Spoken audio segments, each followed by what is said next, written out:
Now, now, now. There are a lot of really good orchestral tracks in Command and Conquer 4.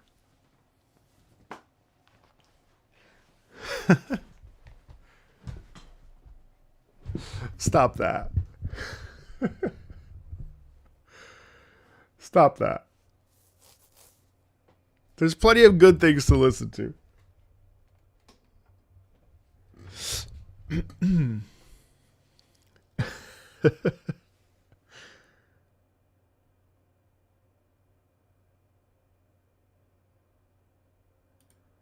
Hello, everybody. Welcome in. So, obviously today a bit of a contested, contested track with Command and Conquer 4. I understand that that this game is not necessarily well liked by the Command and Conquer community, but we're gonna listen to it anyway. Hello, guys. Because I'll tell you why. Well, first of all, it's a Patreon request. Number one. Number two. It's good because it speaks to the larger issue that there's no shame in listening to something from, let's say, a game that is looked down upon or not appreciated, or whatever, myriad of reasons for why people don't like it, which is fair. But it can be a gateway. It's important to recognize that even when something is maligned, it can still have merit. And, let's say that, for instance, for me, I don't give a shit about Command and Conquer as a fact. Like, I don't care. But if, let's say, Command and Conquer is the doorway, Command and Conquer 4 is the doorway into Command and Conquer, and then Frank Koplecki and, Red Alert and all this other stuff, then really it doesn't matter. There's a balance there between gatekeeping something that maybe people don't like, or for specific reasons that may or may not be fair, versus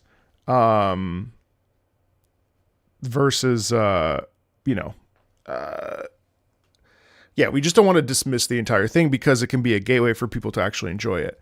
Because, for instance, like I personally don't even necessarily like some of the Red Alert Command and Conquer sound, but this is very much up my alley. And then if this gets me into Red Alert in other ways, then that's great, right? Might even play the game. So anyway,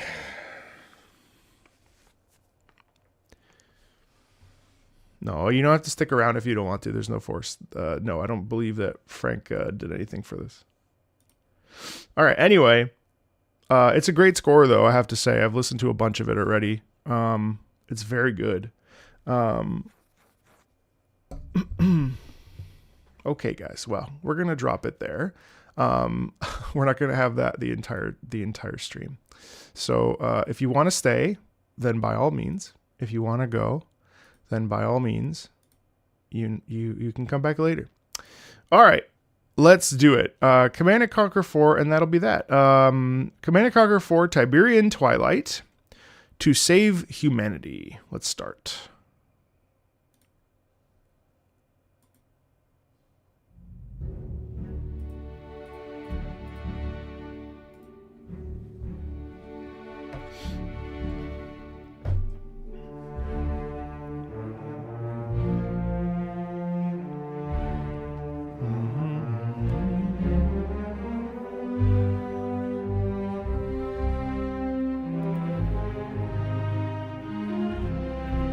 I like pasta.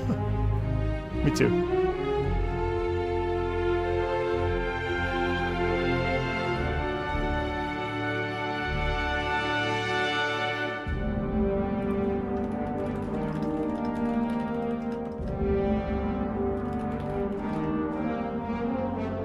Oh, it's Jason Graves. Yeah, even more of a no, guys, even more. Jason Graves is one of the most prolific video game composers that's alive right now.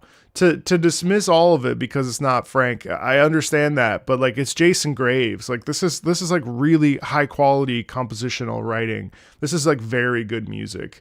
I understand it may be in a game that some people don't like, but hey guys, thanks for your watch streaks over there. 10 streams. My God, you guys are crazy. I love it. You can't shit on Jason Graves. Jason Graves is a phenomenal composer. Like Dead Space, so on and so forth. Like, no, we can't poo poo. We can't poo poo. We can't poo poo how good Jason Graves is as a composer. Yeah, no, Jason Graves is a very good composer.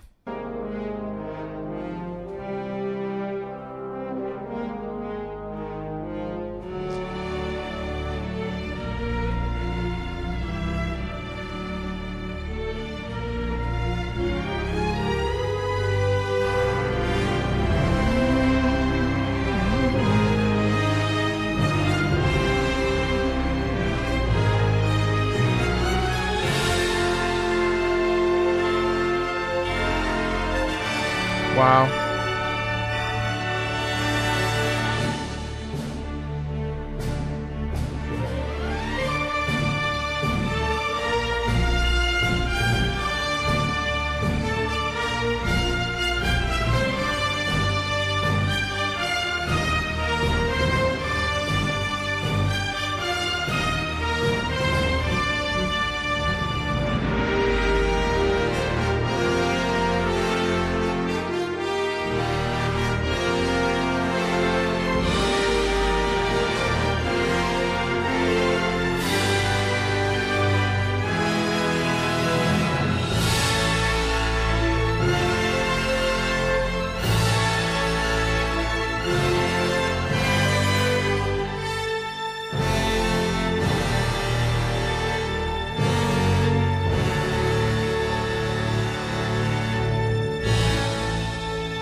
Wow.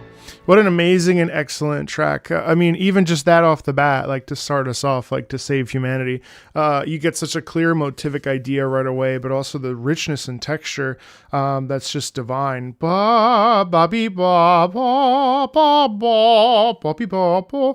It's so rich with texture and with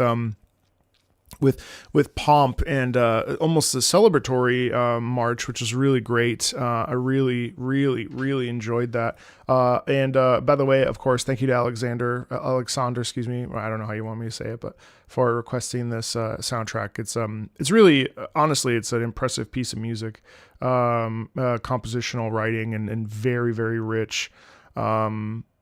It's cool because it has a space vibe without being like kind of tropey. Obviously there's some stuff in there like the French horns and the trombones there in the middle. But there, in that march kind of Martiale section, but overall I'm genuinely, it's an impressive track. I'm looking forward to kind of just sort of sitting with a lot of this because also it has writing that I'm very like keen on. So, and it's like 70 minutes. So it's amazing how like, we have a lot of music in 22 tracks, but it's also not very long, weirdly. All right, let's go over to number 2. Welcome Back, Commander.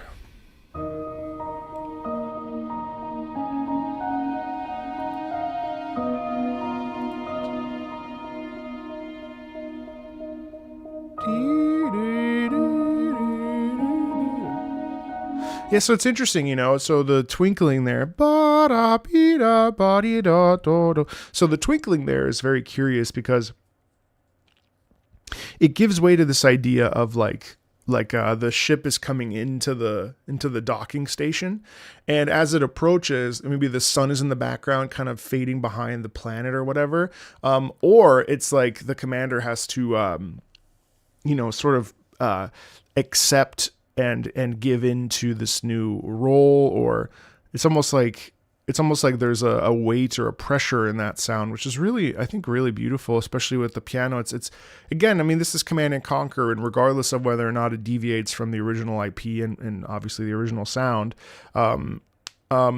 there's a kind of textural, like a nostalgia or warmth in that, as if to say, like, we're back. You know what I mean?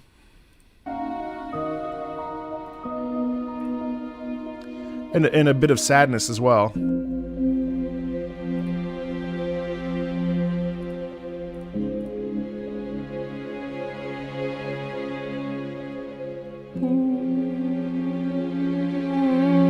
Wow.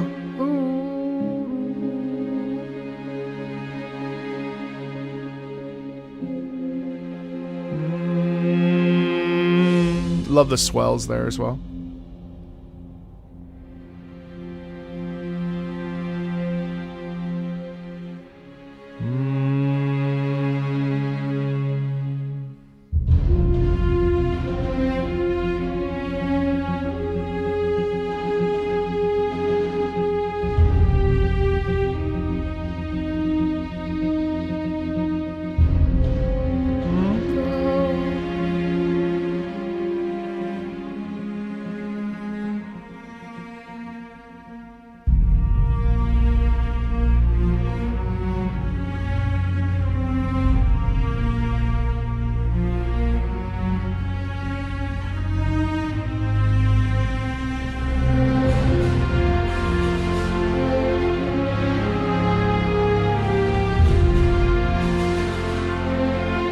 Wow.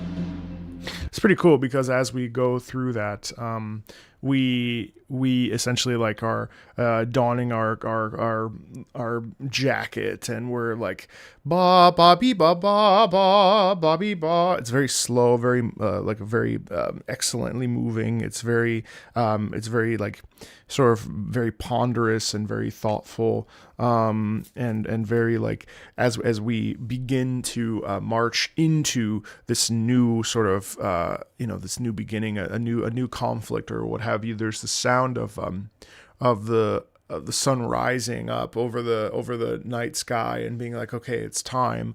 We don our jacket and we like look around and we say, okay, and we stand over the charts or whatever, and we're looking at our maps and like plotting things and moving things in a healthy direction, and it's interesting how this one's really melodically forward. Yeah, it's cool. It's also interesting to me, like, to have Jason Graves back in a sci-fi realm because, obviously Jason is the composer for Moss 1 and 2. He's a composer for Dead Space, the OG. I don't know if he was a composer for all three. I think he might have been. But musically, though, it's pretty cool to hear him in an environment where it isn't just the sonoral horror, but also this almost kind of reverence. Yeah, it's gorgeous.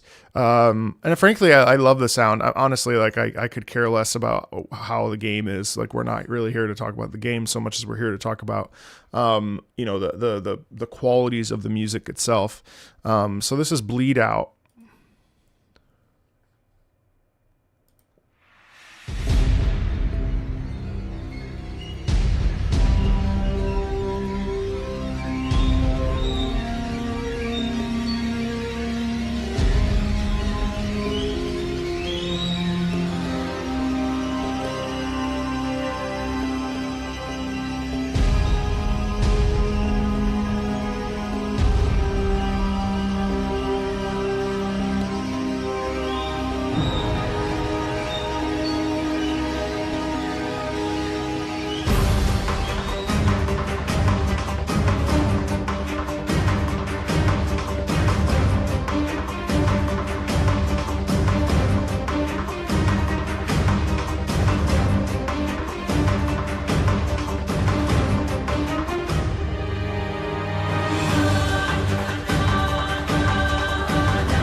Wow.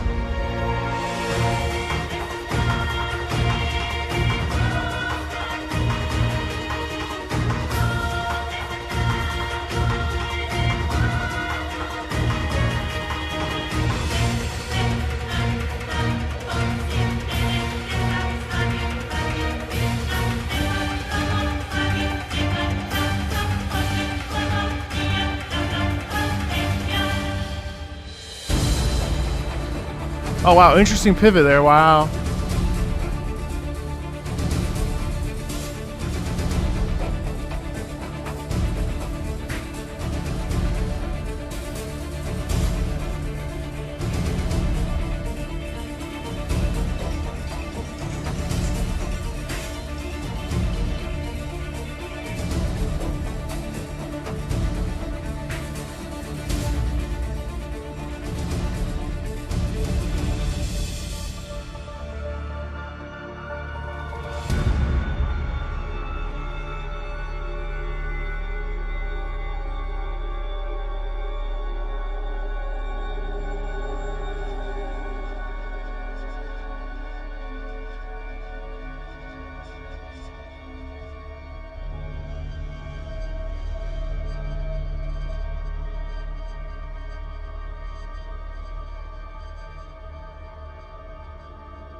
That was a cool.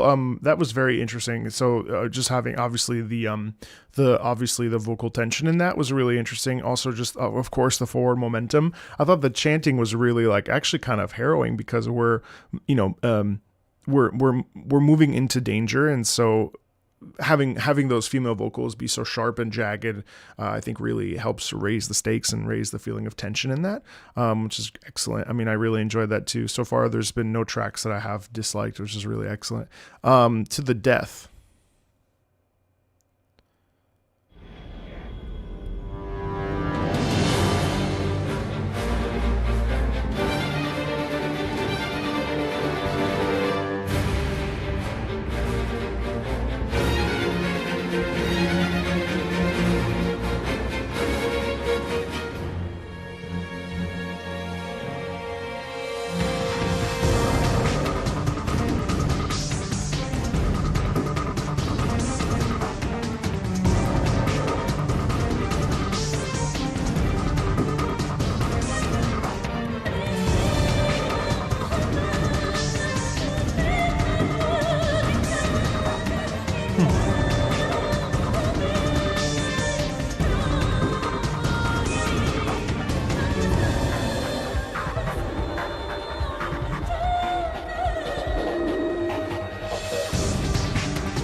I also think it's interesting how I'm just stopping during this track in particular because I find the sound kind of interesting, because in between that we have this highly rhythmic, this is the first synthetic track, the track that we've had with some like, inorganic sounds.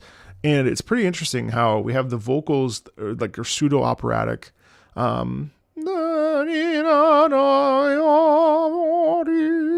But then the violins are really interesting right after, because they go pa pa pa pida pa pi pa pida pa pa pa pida pa pi pa pi ba. Oh hey Squiffy, hey Tips, how are you, man? Good to see you. Just really interesting tension building in that, and fear and discomfort, and then it goes back up, and there's just a lot of like little micro tension, which is really interesting.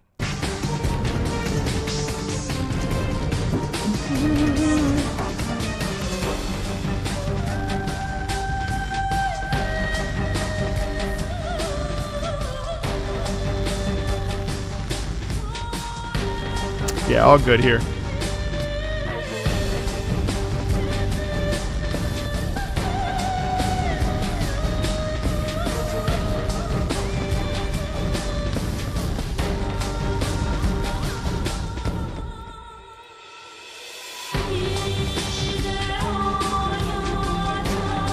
Wow.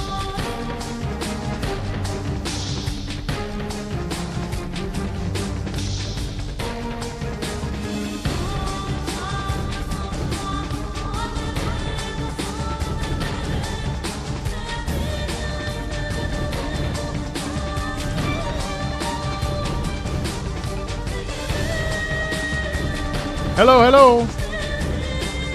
Hey guys, welcome in.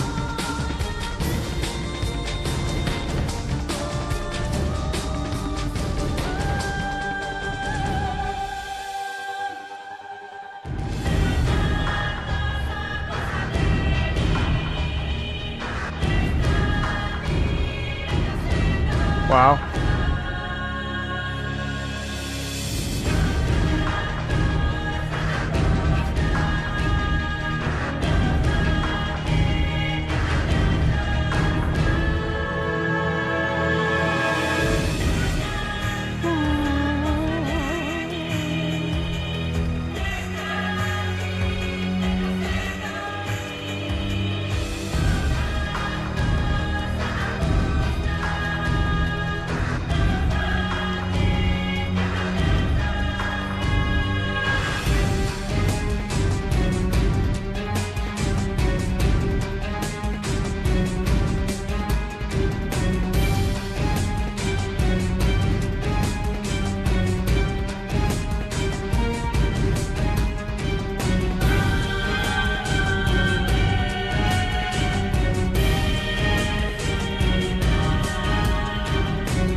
Yeah, that's really cool. I really appreciated the tension in that. And again, I think like that's also a testament to how vocal music can be really harsh. There can be a lot of, I think, you know, the sort of white voice phenomenon is really interesting one. That wasn't really what that was per se, but certainly like the pressing into the voice and doing this upper register thing. And in this particular case, ba be ba ya da da ya dee da da. It's really cool. And there's shit tons of tension there, which is really, really neat. It's fun to hear the tension in this track and in track number 3. But it was different, obviously. Yeah, I don't know. It's kind of an interesting soundtrack though. Like it's very orchestral. I love that it's orchestral. I love that it has this really excellent texture. And we're, like I said, creating tension through voice, and obviously rhythm and stuff. But yeah, it's pretty cool. Since there's a new Mega Man coming out, you're planning on doing a second video? Oh yeah, we'll do lots more videos on Mega Man. At least 5. plus there's like, isn't there another Battle Network? Yeah, no, there's lots of Mega Man. A lot of IP stuff will be on there. Honestly, work has been nuts. I'm watching your videos at the long days. I'm glad you're still watching the videos, Tips. Yeah, oh, thank you. It's very kind. I appreciate that very much. Thank you. Sorry, work's been crazy. To the death. Wow.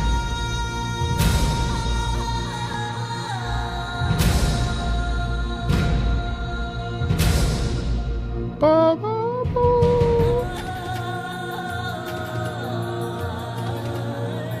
Da-da-da-dum. Da-da-da-dum. Stick at the top.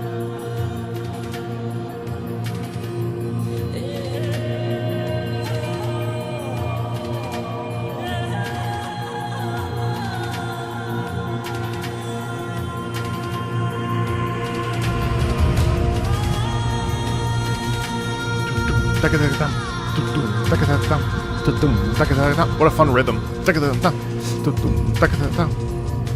Okay, but seriously, like, okay, fine. I know this isn't a crazy big stream, so we can have a little bit more conversation. But like I hear you guys on like EA, obviously, and not that I open this can of worms, but like I understand that totally. Like that's I don't like EA either. But I mean, surely you're hearing this, and while it isn't the sound that was in the other Command and Conquer games, surely we can't deny that the quality on display musically is pretty impressive. Like these tracks are pretty impressive. Like this is really cool music. Let's remove the emotional factor of especially for some diehards that are in the chat. Like, you know, if we really consider it, the music's pretty fucking dope though, right? I mean, like, you know, like this is a prime example of a video that I am doing in the new year. Bad games with great music, like a prime contender for that,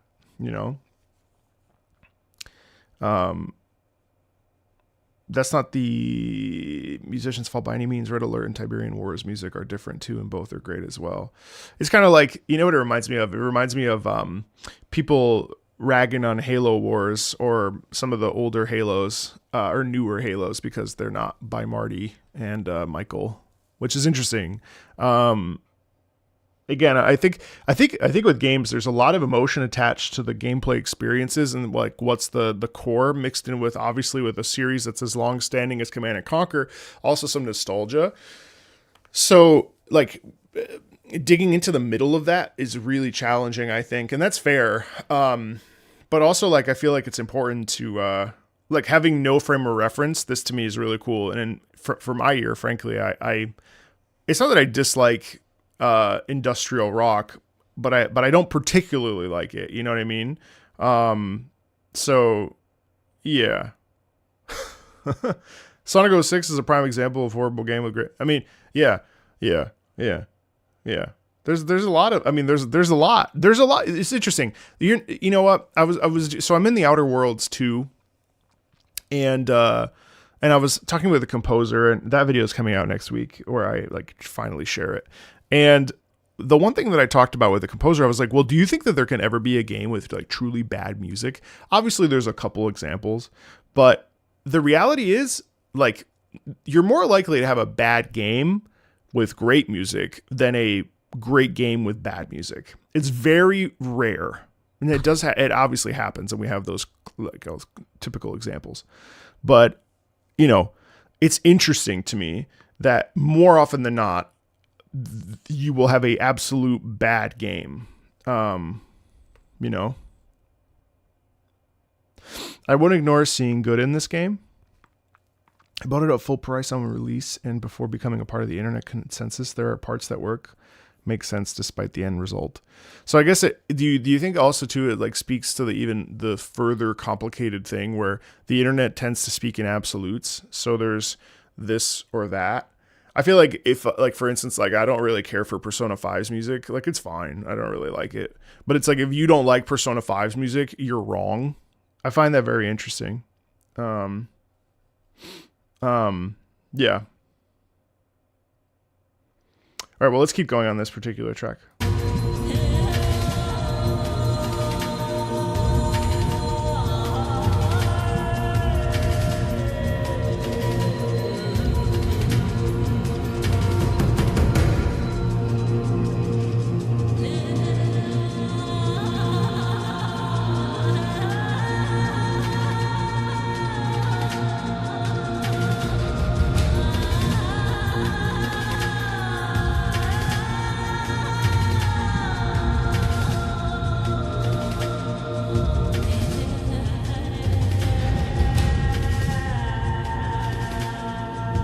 Man, this is terrific. I mean, gosh, I love the way the vocals are being used there.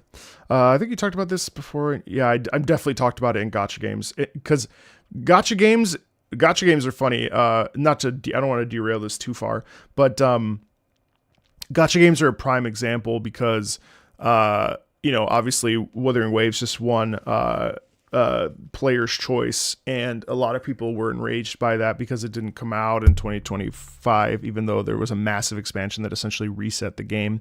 And people were upset because of folks obviously receiving, it wasn't guaranteed, but there is that line between illegal gratuity where you're getting a reward. It's not a bribe, but it's like it's like a reward for doing something good. I think that's this is way too nuanced for the internet. I don't even want to say it, but I think that's an example of, just because I don't care. I don't care enough to have. I don't care about like having discourse around it. Like, I care about expressing my opinion on it, but I don't feel like having to go back and forth about it. It's like, yes, that's not great, but also it wasn't a guarantee, and also I feel like any live service game that won that award would do so. But furthermore, I think people underestimate how many players there are in the world that play games that are free to play on their phones.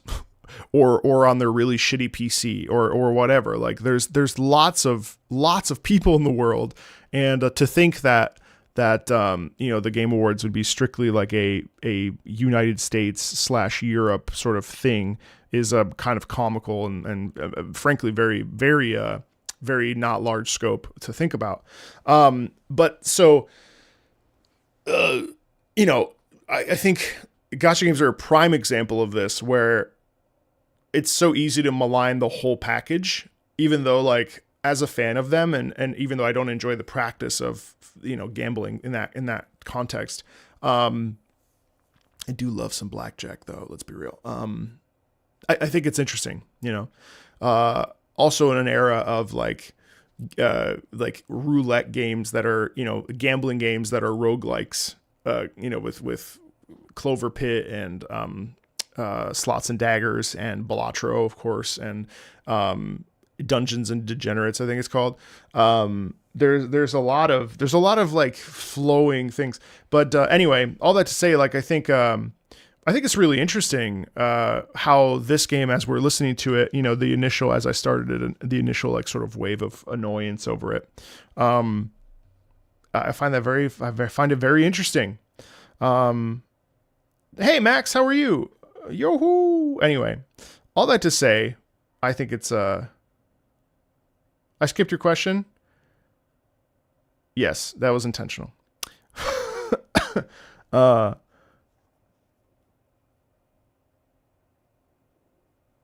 Yeah. The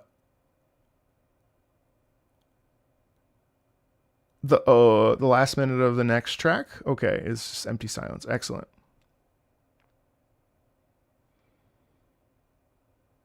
I'm just reading back. I did see that Warframe's on closed beta, yeah. Hearing a fandom's opinion before having your own can influence yours. Well, and I think, like, even further, I mean, it's like an example would be Silksong. Silksong was not fun for me. I played 20 hours, and Death Stranding is another one. Both. I played for Death Stranding, I played for a little longer, about 35 hours, and then I watched the cutscenes online. And I really didn't like either game. Really, it didn't. But I think it's important, and I think I like people. I would hope that people in my community would be open to the discussion about, like, can a game be not for you and also appreciate the artistic merit of it. Like, I actually think that Kojima's direction and like camera angles and artistry is still really good, even though there were a couple parts in Death Stranding 2 that I thought were laughably bad and just pulled me out of it in the worst way. There were other parts that were incredibly compelling and very interesting, but at the very least, he tried something. So I think the ebb and flow there is so interesting. You know what I mean? And I frankly just, Silksong is another one where it was like 20 hours in, misery. But I still think that it has merit because it has beautiful music and a gorgeous art style. And, the gameplay, I can kind of take or leave, but like, at least, like, there's a much more nuanced like experience there. Yes, for you. Good. Anyway, Command & Conquer 4. Sorry, you guys, this conversation sort of started and now I was in it and I'm just thinking about it. So, all right.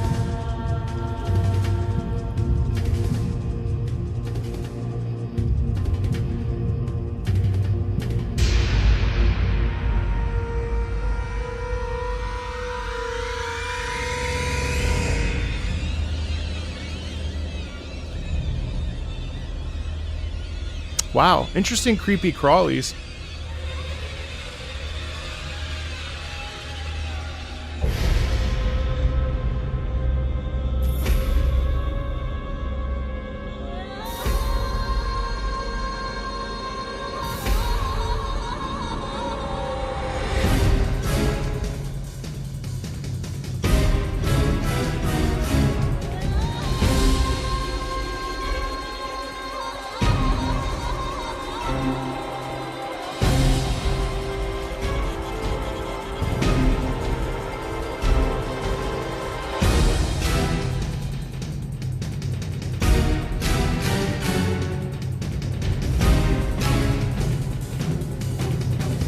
100%.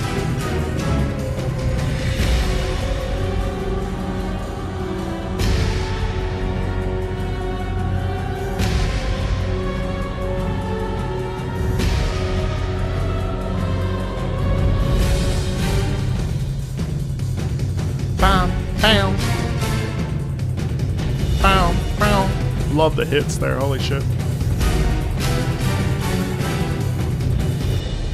It's cool because you get this like barrage of fire and stuff. It's so cool. Yeah, no, totally. And I think that's such a valid point that you made, Navy SEAL, about Command & Conquer having a 20-year history.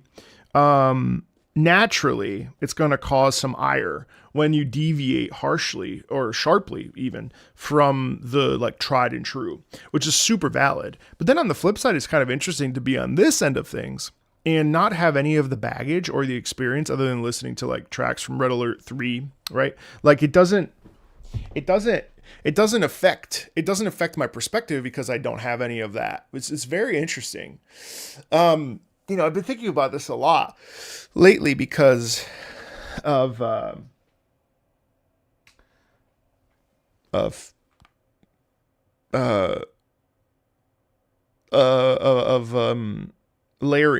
I really don't want to get into this, but I can't keep my mouth shut this morning, I guess. Larian's a prime example where, okay, they've come out and said that they're using AI to gather sort of source, so that then their concept artists that are not AI can sort of expedite the process a little bit and then come up with their own ideas based off of the thing. And regardless of your stance, what I think is interesting is that Larian is a company that over the last X amount of years has become quite the darling, and especially recently, obviously, with the massive, massive success of Baldur's Gate 3, the huge influx of people and lots of goodwill and so on and so forth. And to come out and say, which is interesting because part of me is like, well, they were pretty transparent about it. And the fact that now they're kind of getting bit in the butt, at least on Twitter. I don't know if anybody in the real world gives a shit. It's pretty interesting because, you know, it's like they have an established sort of, it's so interesting because with gaming, we all kind of have parasocial relationships with the games and the game companies that we love, right?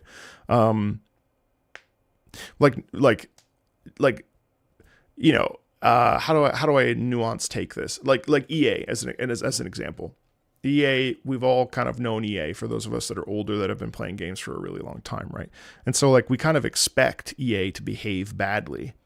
But then if they expect well, if they handle something well, suddenly we're like, well, I don't really believe that, you know? So it's like they're kind of damned because they've also, I mean, I'm not saying, trust me, I'm not an EA fan, but like they have this established rapport of doing things greedily and poorly that if they were to flip the script and do something different, we almost wouldn't believe it because we have that established relationship with them parasocially to the company and also as a consumer as to what we expect them to do.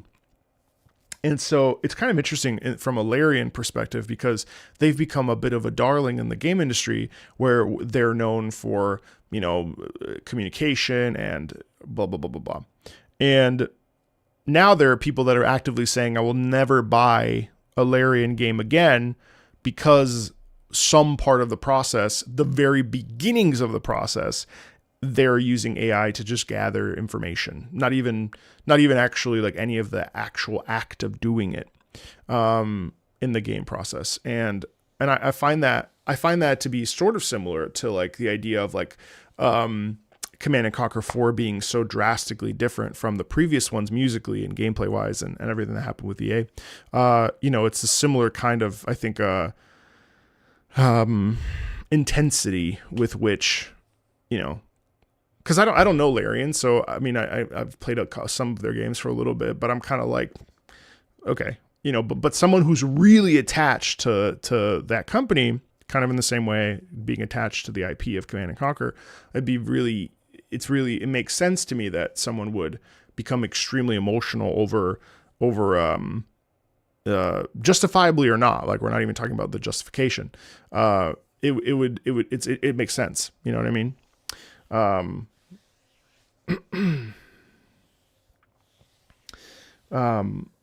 Anyway, let's keep going. I'm just rambling.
Totally.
Honestly, the music is, I find the music very compelling. Genuinely, it's interesting how musically I actually feel like it has this real danger and fear and tension in it, and the choice to use vocal music. And it's interesting too because the first couple of tracks are deeply orchestral, but now to move into this sort of synthetic vocal heavy track, these vocal heavy tracks is pretty interesting to me, honestly.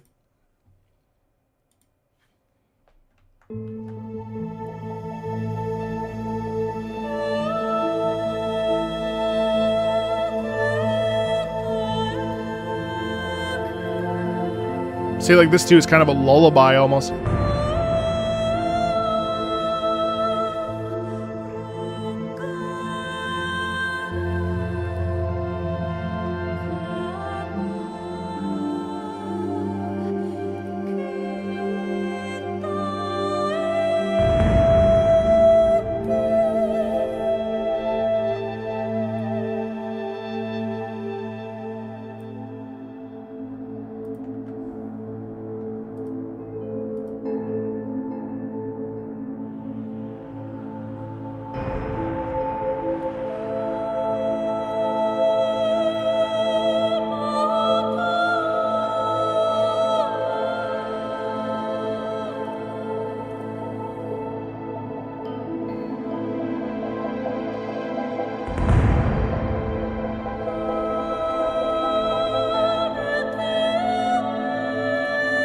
It's a prayer. Stillness in that, you know?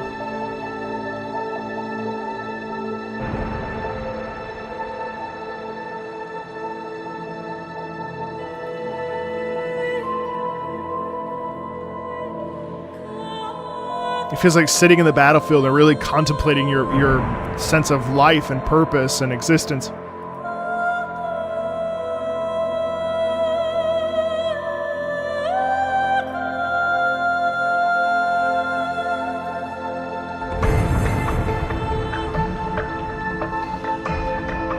And kind of being forced into action, too.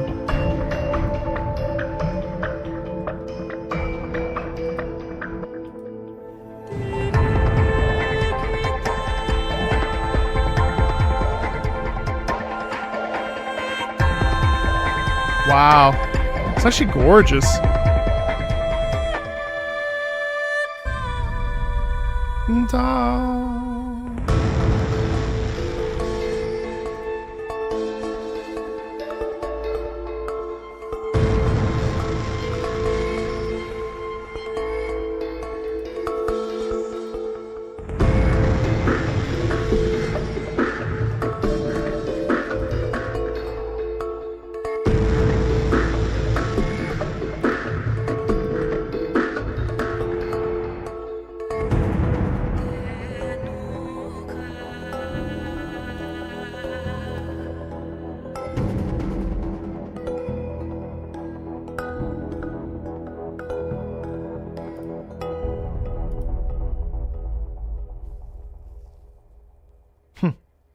Yeah, so it's interesting because it's very unnatural. It's interesting because within that feels very much like a solemn prayer. We're on our knees, we're praying, we're sitting there like, okay, can we do this? Can I accomplish this task? And then in the process, there's this sort of war raging around us, and we hear, hey Taki, we hear this like sort of fire and all this stuff, it's just really great. You love these kinds of streams of me where we listen to video game music. I love the inherent tension in that, even though there's a sense of a searching for peace. Meanwhile, I find that really interesting. I find that very beautiful and very very thought provoking. I think it feels like, there's dirt and grime and filth, and throughout that we still try to find the sense of peace throughout it. It's very interesting.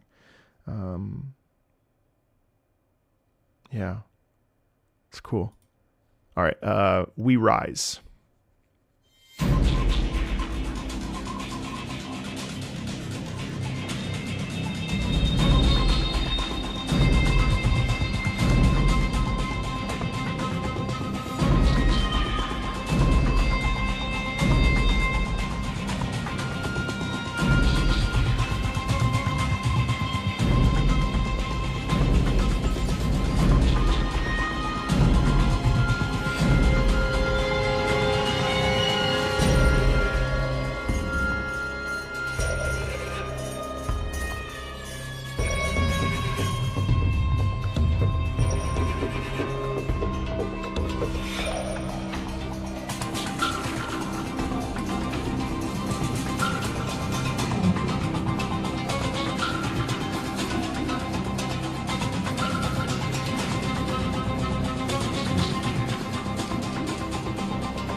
I love how hefty that is too. Like again, it's visceral. You know what I mean? It's powerful. It's intense. There's anxiety in it. There's stress in it. It's heavy laden. The vocals actually kind of create almost more of a sense of brutality, which is very interesting. I think like it doesn't necessarily like move hills and valleys, but it still has the sound of power, and you feel the gunshots, you feel the ammunition, you feel the heavy rhythm, doom, dum, doom, doom, doom, dum, you know, all that stuff. That's also very present. So that's cool. All right, let's go over to The Harder They Fall.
So percussive.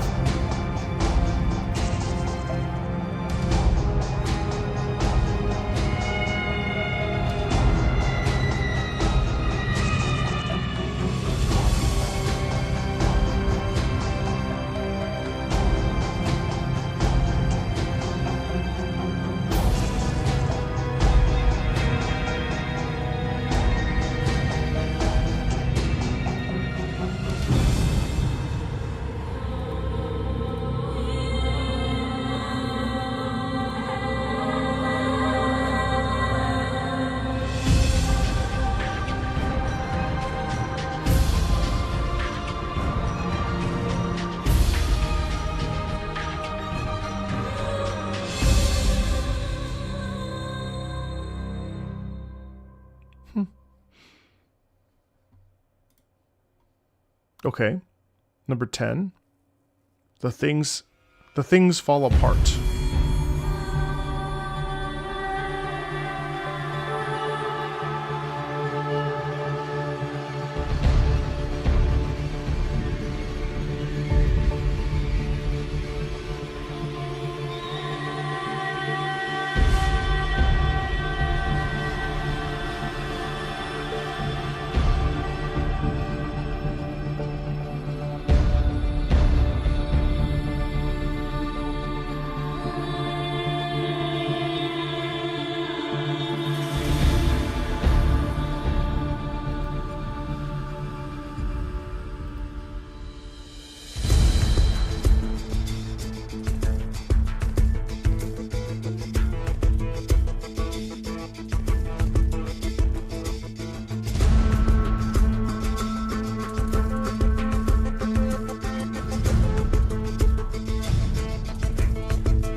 The beginning of the end.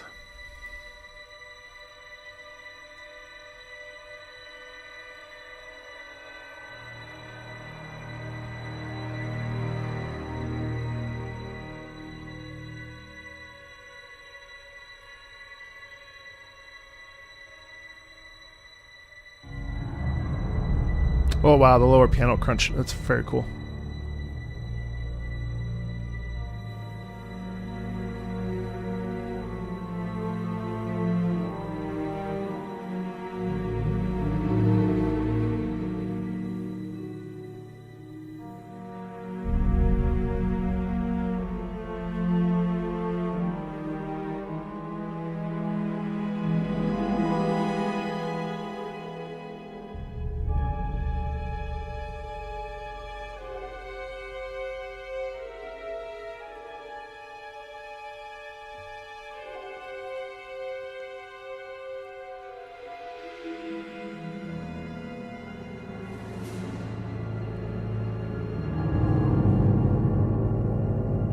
I love the bubbling feeling of like foreboding.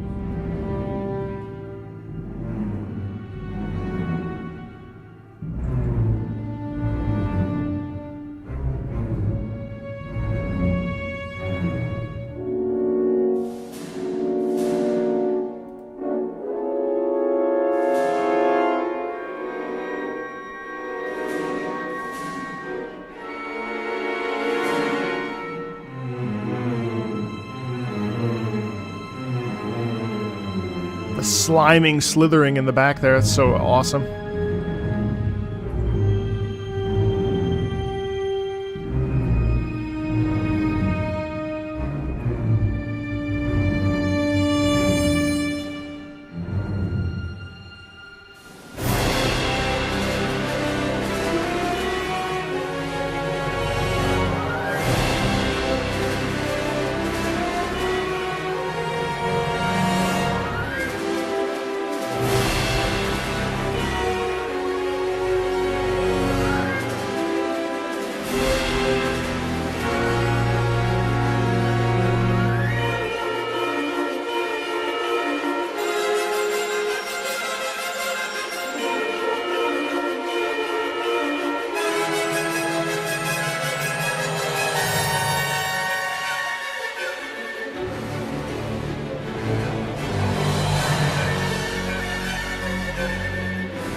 It's shocking how the beginning half of this is very tense. There's this real feeling of disarray, of squawk,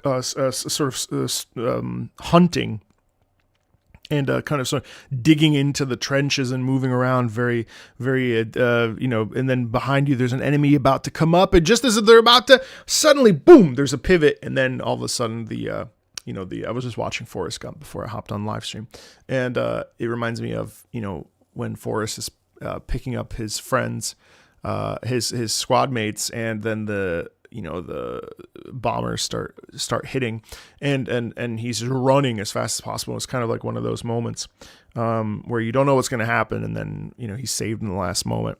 It's kind of like that. There's like a bright light, and suddenly there's protection and defense. It's pretty interesting stuff to listen to in a sharp pivot. And yes, I mean, this is Jason Graves we're talking about, Dead Space. He just knows,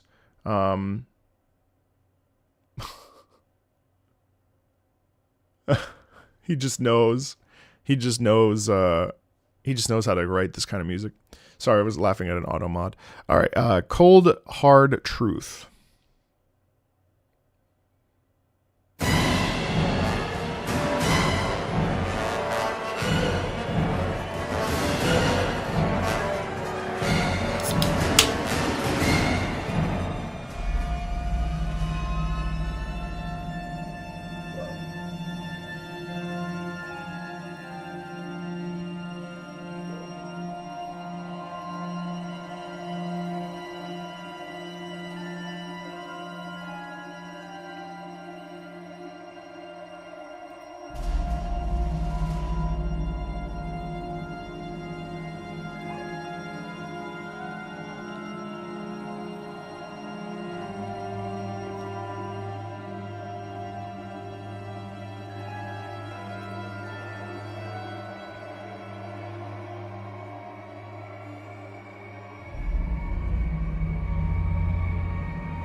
Love the sharp strings there. Wow. Boom, boom, biddy-blah.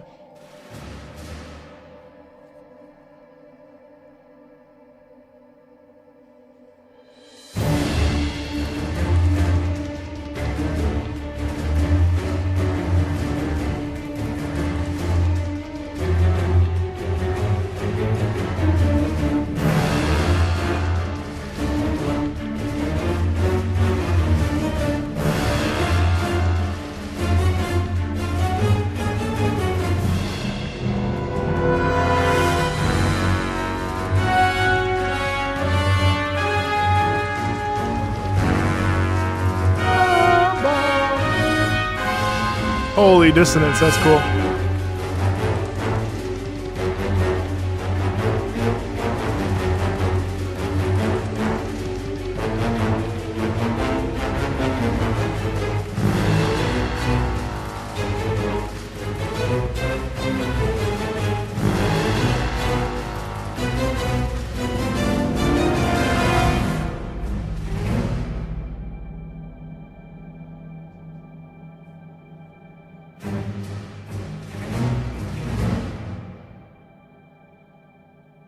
Oh, I love the gap there. Oh, what? That's the end. Oh, I thought it was going to expand more. Okay, well, that's short and sweet, I suppose. All right, let's go to Love and Death.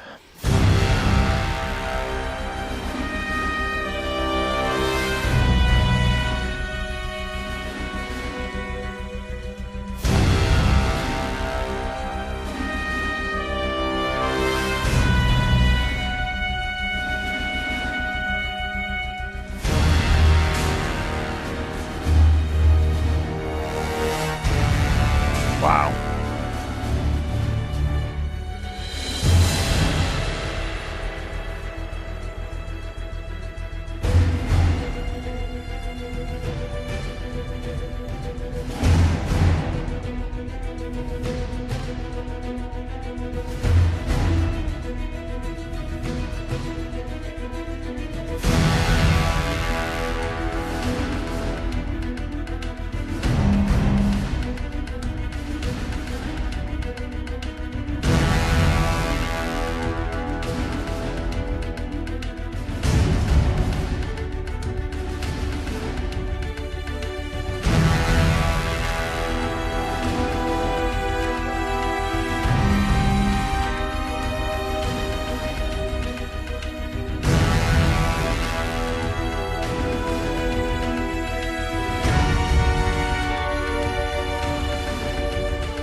Wow, what a pivot.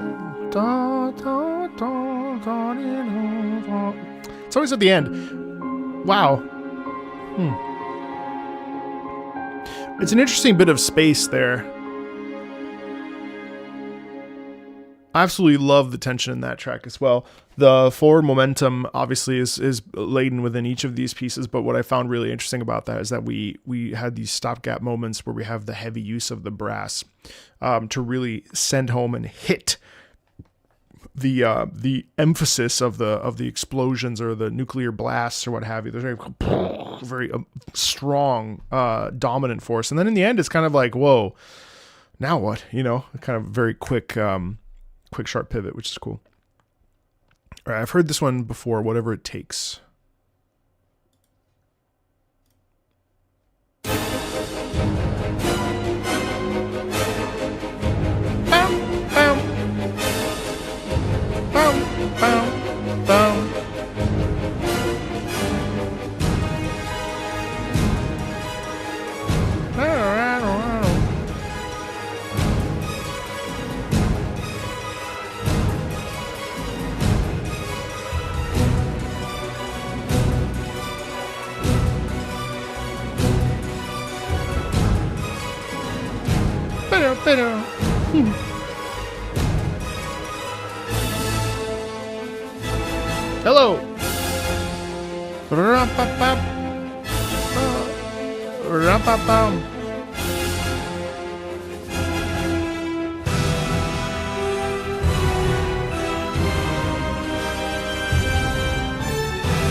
Wow.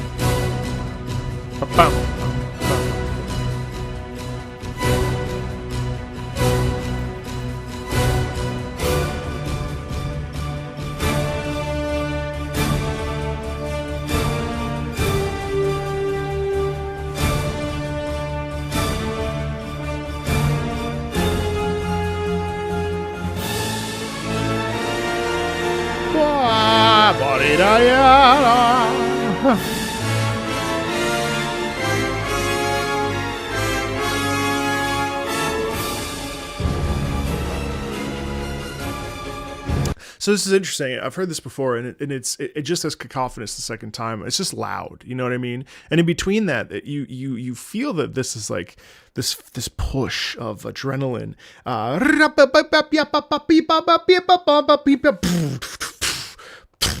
Like there's so much stuff. This is great. I mean, there's so much stress in it, and I don't know, man. I find this soundtrack very impressive. I think it's amazing that this is all like in favor of a video game, but this stuff is so symphonic that you could literally have a lot of this stuff on a concert stage and no one would be able to tell the difference, because ultimately, again, to further go into the conversation, like music's job is to elicit a feeling. It's supposed to elevate experiences. It's supposed to, sort of discuss the emotional subtext of a game experience or any experience, really. And I think this one does extremely well at causing fear and tension. And, I suppose it could, if you really wanted to glass half empty it, you could say that it's a generic sci-fi sound that is, is filling in a bunch of space and whatever, right? You could say that, but glass half full, which I would encourage you to do, is much more about like the finer details. Like listen to the way that we have these big hits, and then in between that we have this tension riding. Like for example, right around where I stopped, like right here. So even that's a prime example. And then in between that, so the horn is sustaining, and then in between that we have the high nimbus. We have that sort of filling in the gap. And there's a lot of like little musical gestures that are really, I think, very interesting. And like, there's not a lot of dead space in a lot of these. Even in that prayer that we heard, which I think was track number 8 or 9. There's even that, even though it was a slow piece, didn't have any like filler. It was all like intentional in its writing,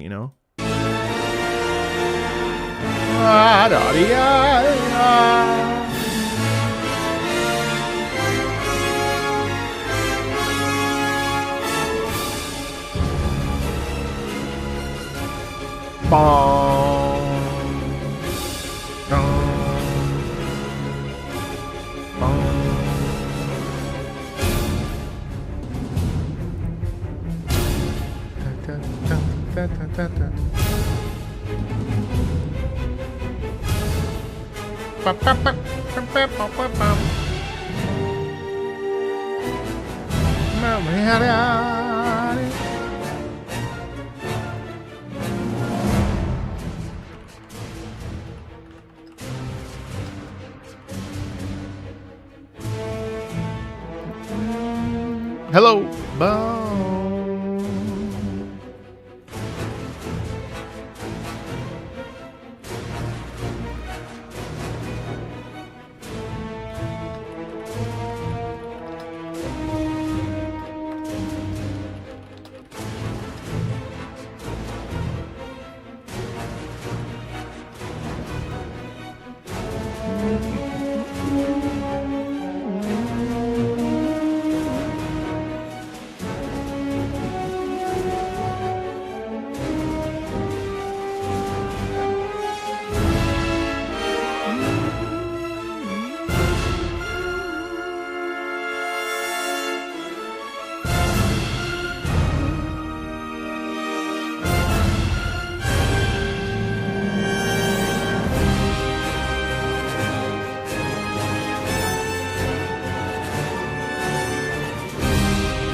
love. See, but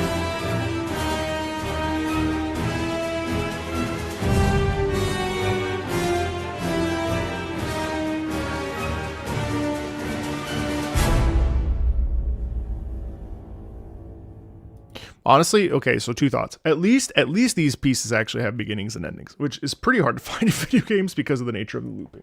Number one. Number two, one of the things that is kind of now that I'm sitting down and listening to all these tracks in their entirety in one go, I would say one of the things that I'm noticing that's, I guess, a little bit of a disappointment, something that I'm noticing that I'm not crazy about, is the lack of melody and the lack of like real cohesive like earworms.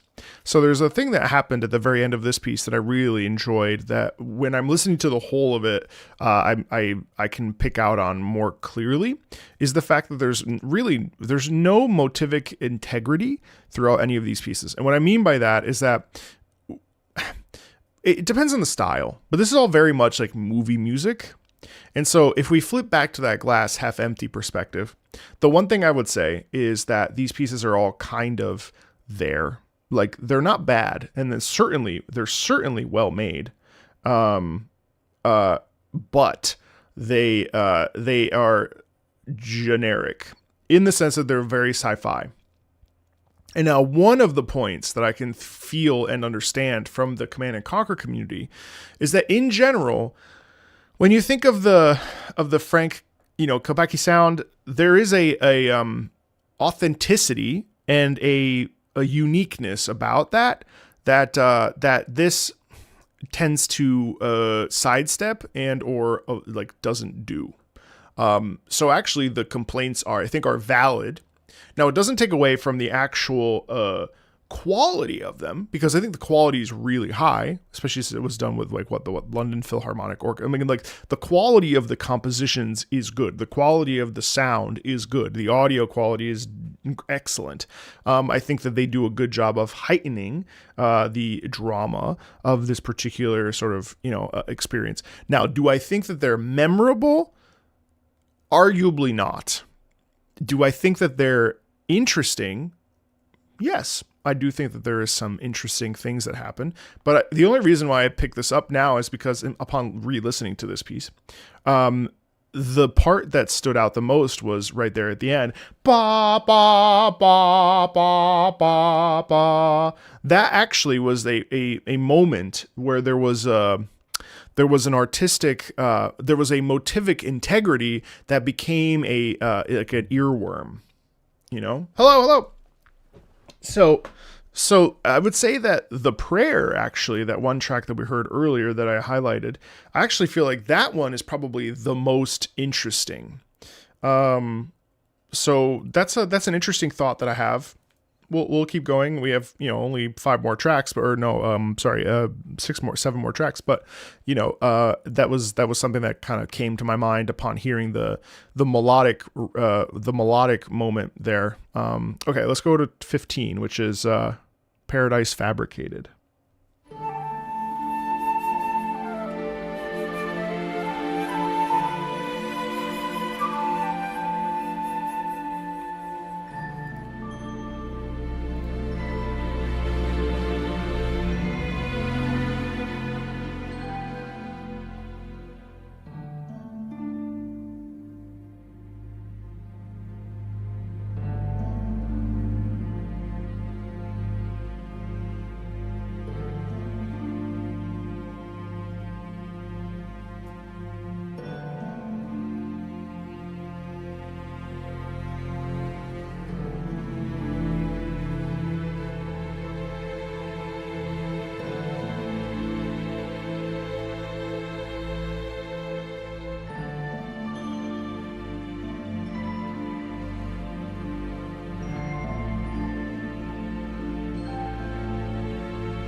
See, like, but this is a prime example of a piece that I actually felt, again, this is like a 2 minute, almost 3 minutes, but so a minute in, we have a sudden pivot. And I find that that's actually a very orchestrally interesting because here's an example. So listen. So we have this, right? Harp, sustains, long violin stuff. Like, it's very placid.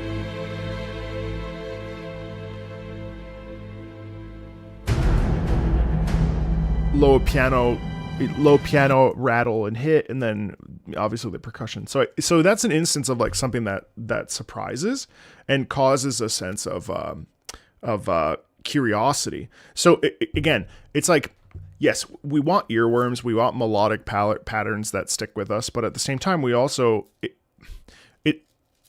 that's an interesting thing to do. You know what I mean? So I hesitate to say that it's generic because there are moments that cause surprise, and that's important too to the overall. And the thing is, like, it also depends on what your school of thinking is when it comes to music. Do you want let's call it the Eastern variety? The Eastern variety of video game music tends to be extremely melodic, extremely catchy, prioritizing melody with harmonic structure underneath that is, that supports the melody, right? Now, Western philosophy, like Western musical philosophy, I'd say, in this scope tends, now I'm not counting, it's complicated because the West has a broader palette of what they choose to use when it comes to production of sound. Some will lean into ambient, some will lean into, like CD Projekt Red. So let's take The Witcher 3 as an example. The Witcher 3 tends to elicit a variety of this. There is some ambient stuff, there is some melodic stuff. Same with like Warframe. Warframe has some incredible moments that are incredibly focused melodically, and then around it there will sometimes be, sort of orchestral noise, right? So there's ebb and flow with some of this,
And then I would say one more thing, both in its defense and in its sort of detriment. But I didn't say anything in between the title change because I was curious to see, like, do we know, do we hear a differentiation from one track to another? And that's also another sort of thought where, do we? And in this particular case, it depends. No, I don't think we do. Again, that's not to discredit the sound that it's because this track right off the bat is pretty interesting. But like you could mix and match these all, and they pretty much would be appropriate in any of the given. And again, there's like a whole complicated process with video game music because, it's not independent. It was, like, yes, these are freelancers, so I don't know how much hand holding was there, how much of it was being controlled by EA. I don't know how much of it was like micromanaged. Like, are we going for a specific sound and that's the sound that we want? Like, there's a lot of issues that happen with these larger projects. But again, I'm not criticizing or critiquing the overall like quality, but I do think it's worth pointing out. Marco, your chat was rather inundated the last few streams, but I just want to say you and Mouse did an amazing job at the Streamer Awards, despite the odd people. Oh, thank you very much. I really appreciated it very much. Thank you. I'm glad you enjoyed it. Yeah, we had a really good time. I think she definitely got hit with a brunt of bullshit after the Streamer Awards, which really sucks. But it seems like she's doing all right. I don't, we don't speak enough for me to know, but I'm happy. I really hope that Mouse and I can continue to connect, and I would love to spend more time with her, and but also you can't force a good thing. So I think we'll definitely do more, and hopefully it leads to more collabs and stuff with cool VTubers and cool people. I'd love to do a collab with C-Dog, with Connor, if you wanted to, and talk about music and stuff. So, well, we already did. That video's on the channel. Hey, Dark. Yeah, but also she collabs with like someone new every day. So, I don't want to bombard her. So I give her space. That said, I am grateful for the folks that have come over from her community and I suppose joined mine and become a part of my community. So thank you so much. I know that there are some of you over on Twitch specifically, but yeah, it was a delight, and I'm kind of happy to go back to my sort of more or less calm. I have noticed an uptick in folks kind of hanging out, which is great. I don't know that I would do well with a chat that size. So I'm glad that it wasn't some like massive turnover where all of a sudden there are like 1,000. I mean, it probably would stroke my ego really nice, but I don't really, I don't actually like the idea of having a chat of more than, I don't know, probably 500 people. Like, and I've been lucky enough in 2025, looking at my data and stuff, kind of doing some assessment of this year, not to pivot too hard from Command and Conquer. My live stream viewership doubled, not doubled, but it was, well, almost doubled actually. It was like in 2024, I think it was like 3 million for the year. And then this last year it was like 5.3. So we were almost doubled live stream viewership, which is crazy. But that's also because I like doubled down on streaming this year. So, and I don't remember, I can't tell how many days I was active this year compared to last year. I need to check some data on that. But I'm pretty sure it said 355 streams. So almost a full year of streams. That was a big goal for 2025 for me. So, yeah, overall, I'm really happy with how things have gone, and it's been great. But anyway, yeah, no, I appreciate it. Oh,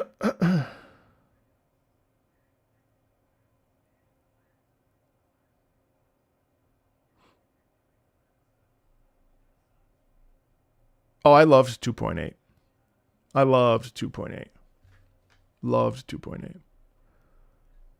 Yeah, thank you, Tips. I appreciate that. You need more collabs? Well, we will eventually. She's a busy girl. I'm not going to bombard her. Though she's absolutely obsessed, which is amazing to see. Yeah. Yeah. I would love to do more collabs as well in general. So I've reached out to a couple other VTubers that are, pretty popular in the space. So hopefully, not because of that, obviously, but I've made friends with a few VTubers that are just so nice that I'd love to collab with and hang out with. And I think collabs, honestly, like I really think the hate around VTubing is so incredibly stupid and dumb, mostly because like, why are we hating anything? Like, shut the fuck up. But like, also, I respect them so much.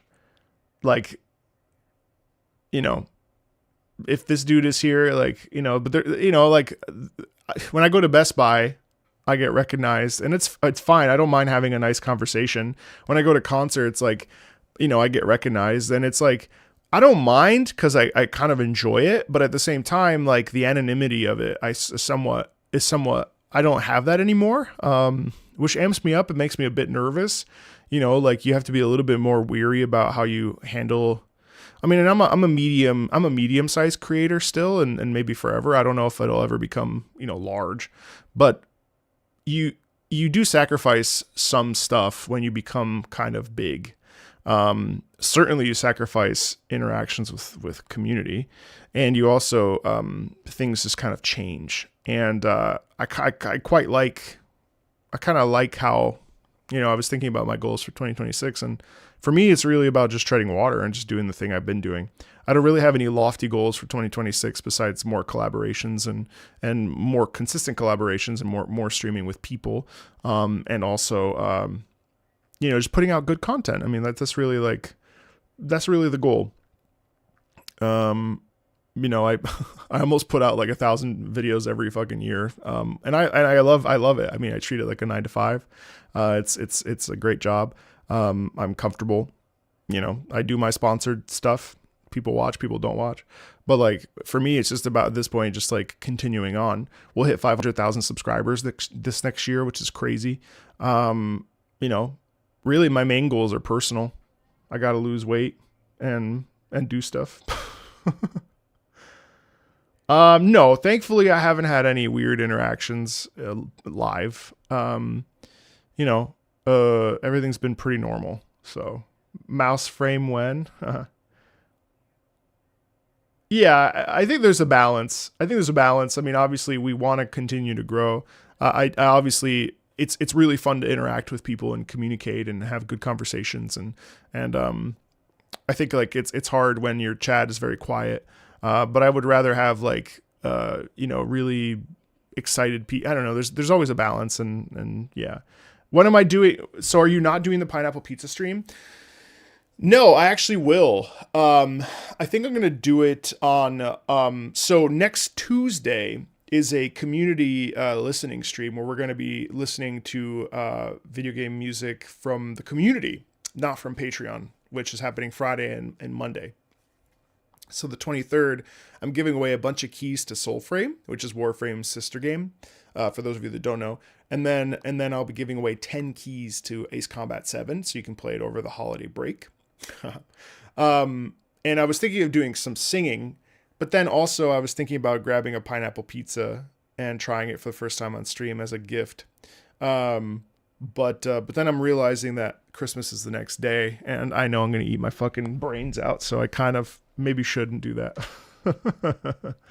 So is there a particular kind of place? Well, I'm usually just like at a concert hall, although it is odd to me that I was recognized at my local Best Buy.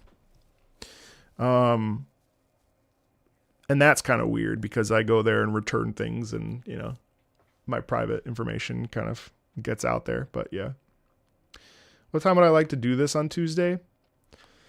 Probably like 4:00. So it hits the EU. It hits the EU and the EST. Probably 4:00 that day. And then the Patreon stream will be at a regular time. Like, I think probably 10 o'clock. I am certainly checked out, so I'm trying to keep on keeping on here. What does a typical Christmas dinner look like? My mom hosts, my grandmother used to host, then my mother hosts, and it's a pretty small gathering. We will do not 7 fishes, but we do fried fish, and we do two different types of pasta. So we'll do like a meat sauce, a fish sauce, and an anchovy and leek sauce. So 3 types.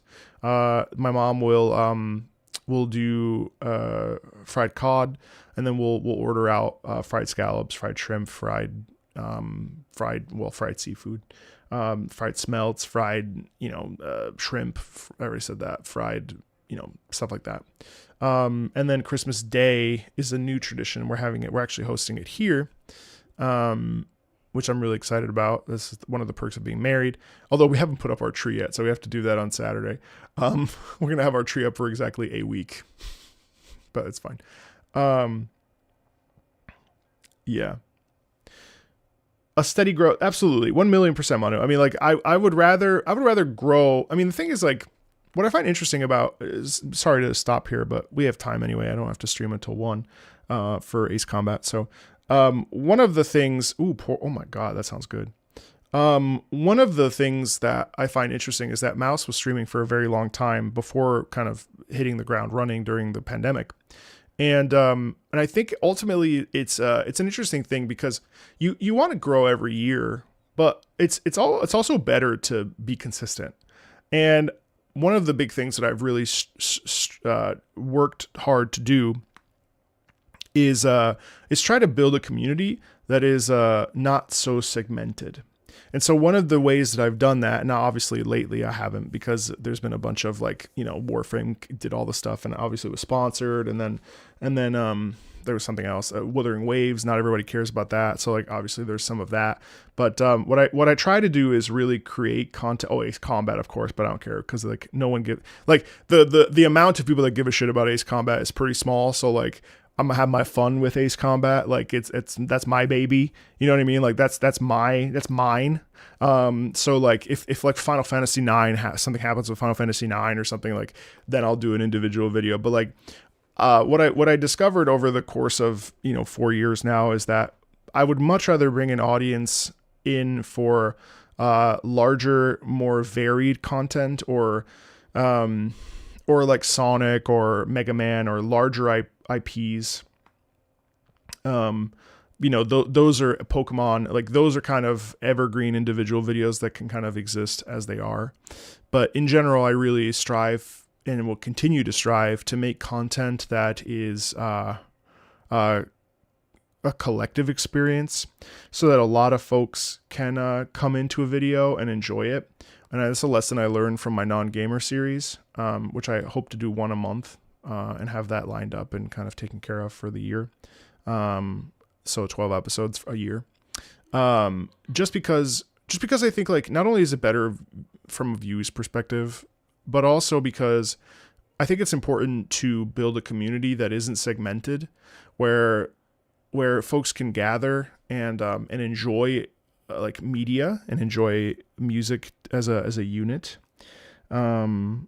So yeah. So anyway, so that's a big thing for me in 2026, is to really further cement and grow the community, so that it feels like a collection of people that want to kind of unite under video game music, rather than, oh, I want to only hear this, right? Because that's not really my target audience, to be honest. Like my target audience is folks that are just happy to listen to music and want to kind of go on a journey with stuff they know, stuff they don't know. So that's my ideal person, frankly, because that's what I am. And honestly, like we say, the community is a reflection of the creator. So I really enjoy people like that.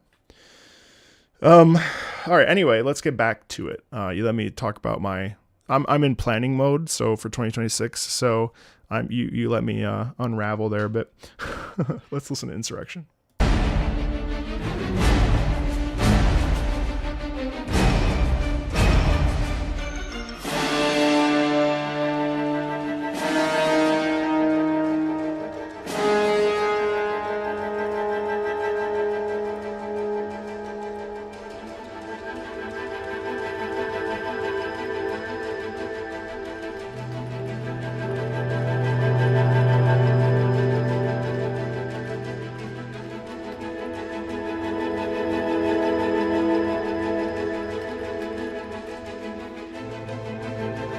See, like this is very interesting. It's kind of like a rising tide.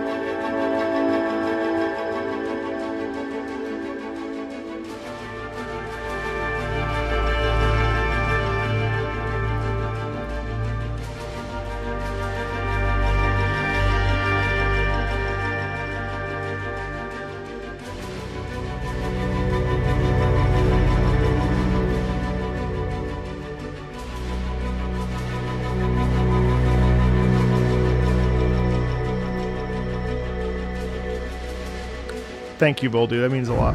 I appreciate that. That's the goal. That's great. See, like, that's delightful. Look at the, you hear the sound of tension in that right there? And you get the lower cellos. So evocative.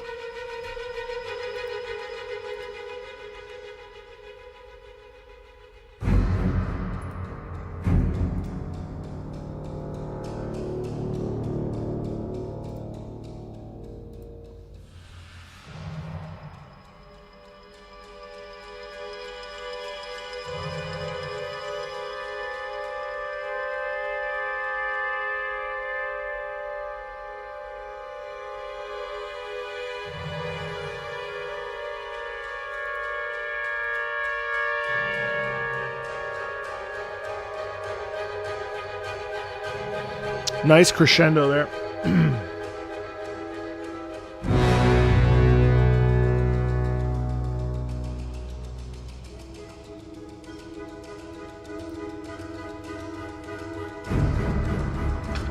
It's like Jaws. Rum, bum, bum, bum, bum, bum.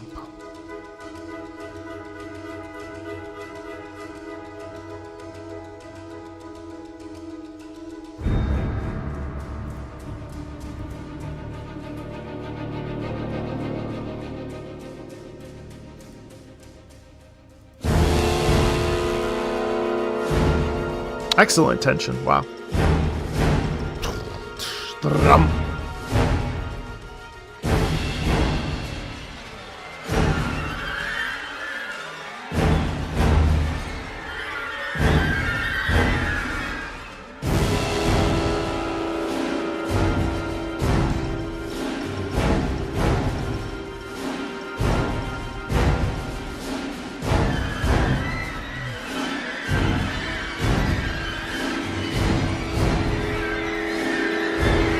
All good.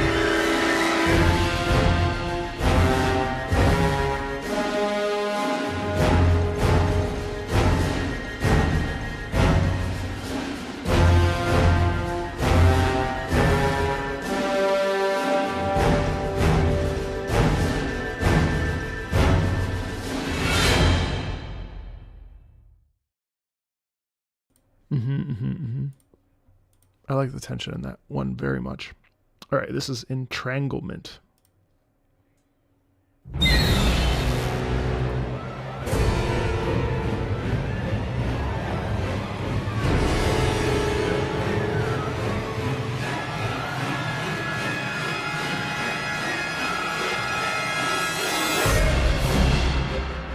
No, it came out in 2010, actually.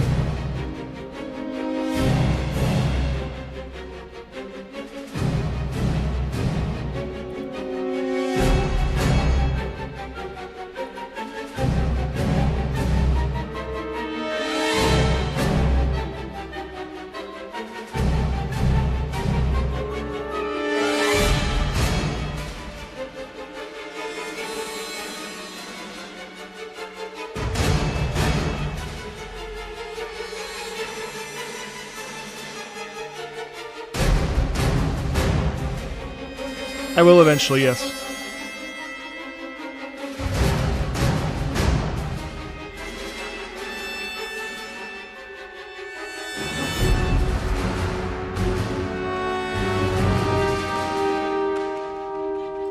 Bum bum bum bum bum.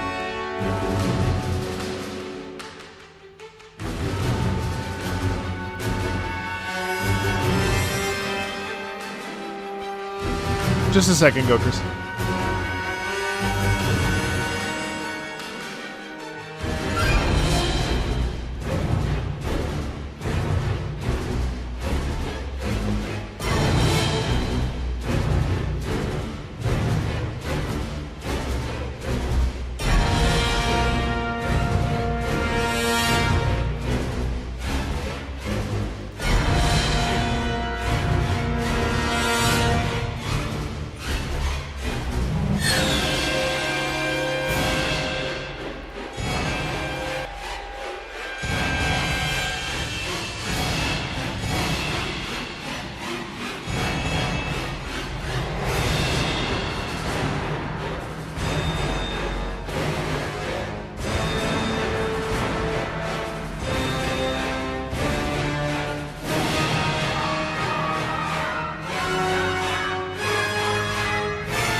I like that piece. Again, I mean, as we've listened to all of these in a row, my ears are starting to sort of diffuse the individuality between the tracks.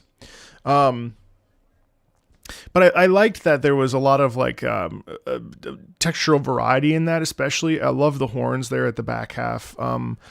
Yeah, it started to become a little bit difficult to like really think through some of the ins and outs of the pieces, believe it or not. But that one was one that kind of stood out to me as well. All right, let's go to Transport Down.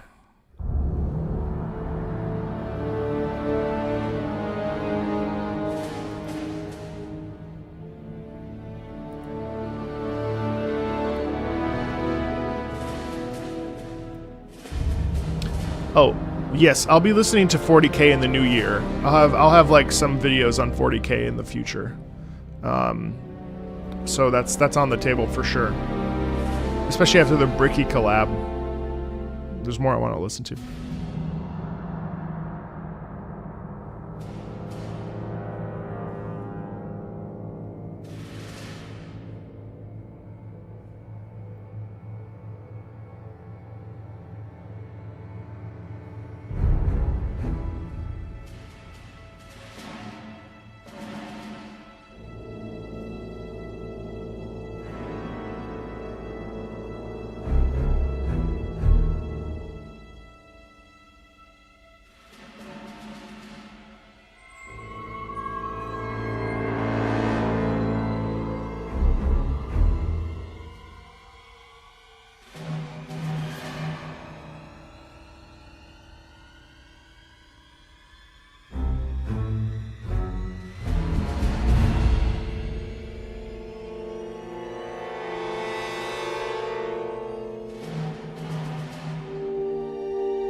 Morning.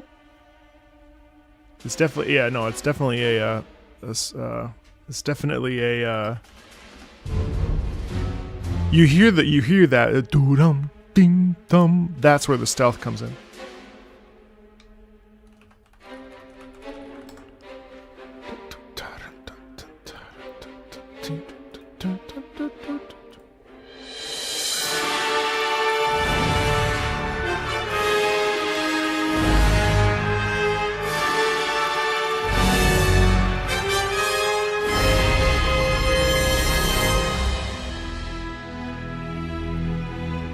That's cool. So the percussion, the trumpet launches us off into space, basically.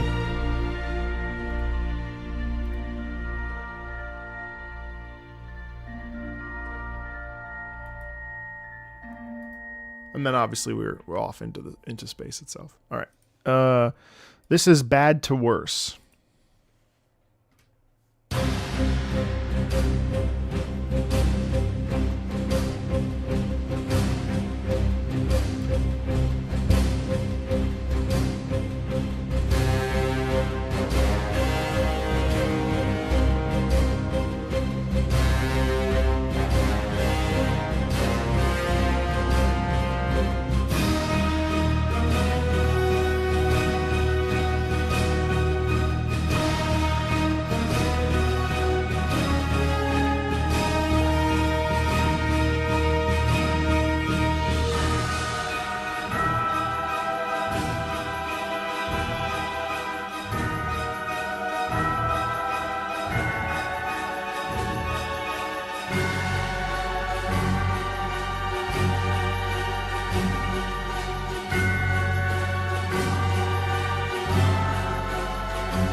So like that itself, that melodic idea is nice. Ba ba ba ba, and then you get the beam beam beam beam beam beam. That's cool because that is a forward momentum sound. That's something that really sticks out to your ear.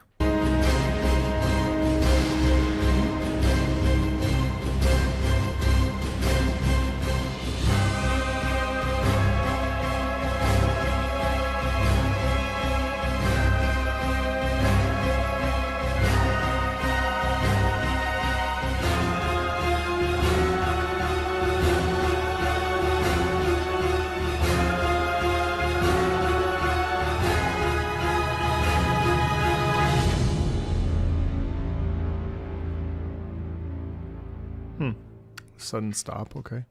That's a choice. It makes sense. They have to end these pieces somehow.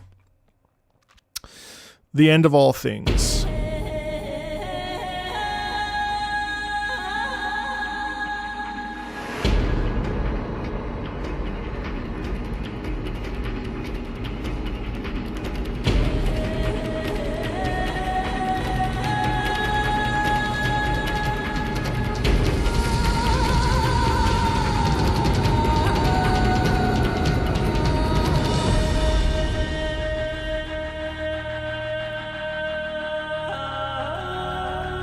Interesting guttural sound there.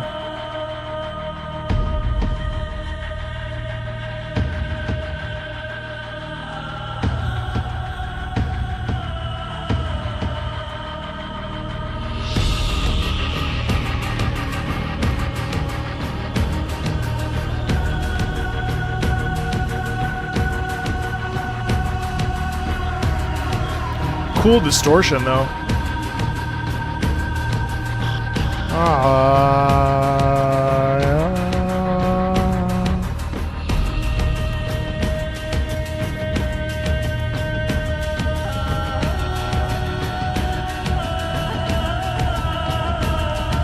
Thanks, Cypher. Appreciate it.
I thought the vocals there were really intriguing. Not only did it have a very nice propulsive rhythm, but then also the vocals and the distortion there were really like sort of like morphing in on themselves, you know?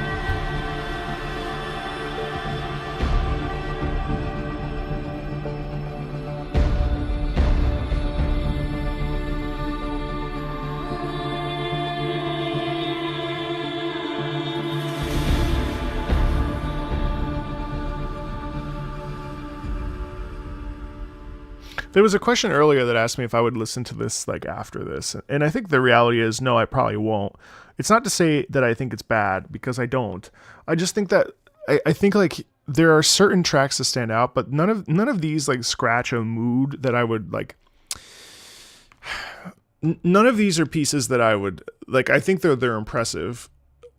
Several of them are very, very great. I just don't think that they I don't think that there are pieces that I can find a reason to listen to out of context, like out of this current context that we're in, which is doing this live stream, right? Like I don't think none of these pieces are pieces I would put on in the car, which is where honestly I listen to a lot of my music consumption. I don't really listen to music. I mean, I fucking sit here all day, so like it's not like I'm like, you know, when am I just casually working? I'm almost always streaming, so I don't just have any music on in the background unless it's a game or like we're doing a specific intention to listen to something or a variety of things. Like, so the car or like doing the dishes is like the only time I ever listen to music outside of work, really. Yeah, no. So I mean, I tend to default to the Japanese stuff, to be honest. I tend to default. This year, I listened to a lot of, again, the second year in a row, Tiberian Sun's the cover band Anthems of Liberation, which is I listened to Anthems of Liberation, which is a Ace Combat cover album. I listened to it so much that when I go back to listen to some of the pieces in Ace Combat, like the originals, they actually sound worse to me now because I love Anthems of Liberation by the Tiberian Suns so much. And it's a great band, just amazing stuff. And then this year I listened to a lot of Sonic out of work mode. And I'll do more of that obviously in the new year. But so yeah, I find that the pieces are very good. I mean, I think they're composed really well. It's just that there's a degree of amorphousness within the soundtrack that makes it hard to lock in on. Which is not to say that they're bad, because they're really not. And I know that obviously when I started the stream, there was a lot of like pushback against doing this because EA and blah, blah, blah, blah, blah. But ultimately, like, the soundtrack itself is good and worth listening to. It's a fine, good soundtrack. It does a great job showcasing what its purpose is. Do I think it's memorable, and will I retain any of it after we listen? No. I did really like that prayer, which I think was track. It was either 5, 6, 7, or 8, or 9. That one really stood out to me because it was so still. But I have heard, actually, I don't remember if I've heard this one. This is the Prophet's Ascension Part 1. Let's dive in.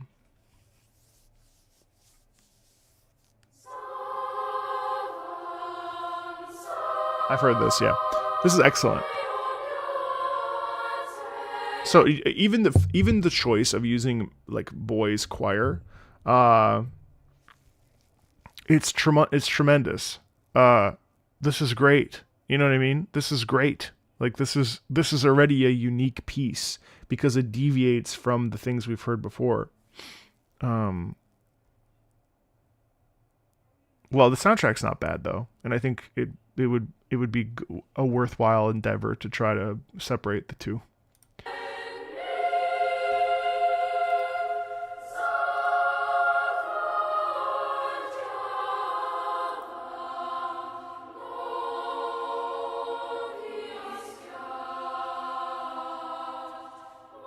Like, it's great harmony.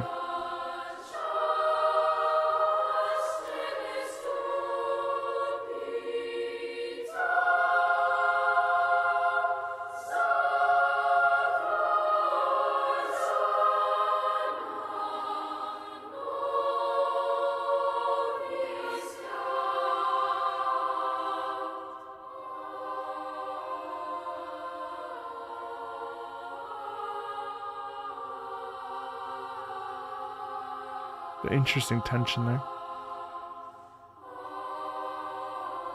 And again, I think like when we choose to use a boys choir like this, what we end up with is this feeling of innocence because of obviously the child sound. But on top of that, I think it produces this there's an elegance in it. You know, there's this unabashedly innocent and it's just a unique sound. Now we hear it in other places, but this one having this a cappella, sort of a very gentle, nothing in the way of it. It produces a very nice quality. Would I say that the music requires the visual aid and game sound effects for context? Honestly, no, not in this particular case. I don't. I don't. I think that this track, is nice on it. This music is perfectly fine to listen to on its own, and honestly, it would fit a D&D campaign super well. There's a lot of really good stuff that it would fit into. Yeah.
like this is profound. This is actually like absolutely wonderful. Beautiful momentum, beautiful tension, beautiful kind of rhythmic identity. There's a nice rhythm in that, a nice melodic pattern in that. And then it's scaling up, so it's actually increasing in size, in scale, and naturally in volume. So it's leading to something organically.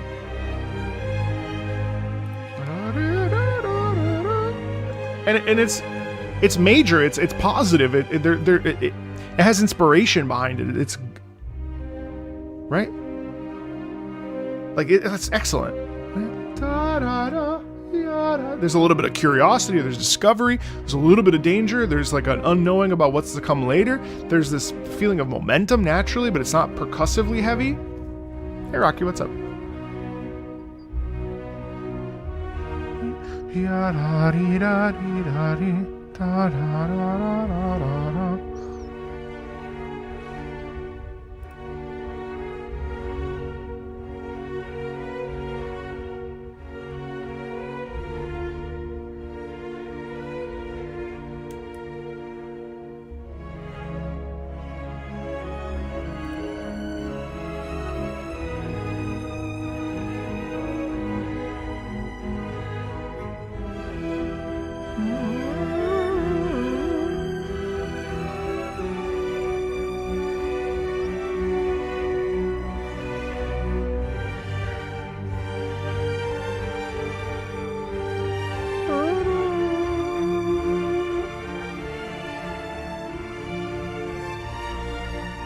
Really excellent counter horn harmony there.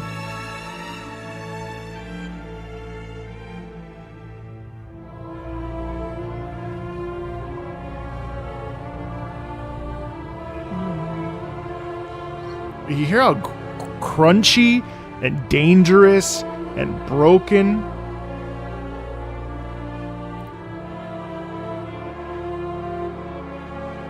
Dude, you're like destroying the vibes. Like just let it go. We get it. We get it. We get it. You're killing the vibes, man. Just let it go.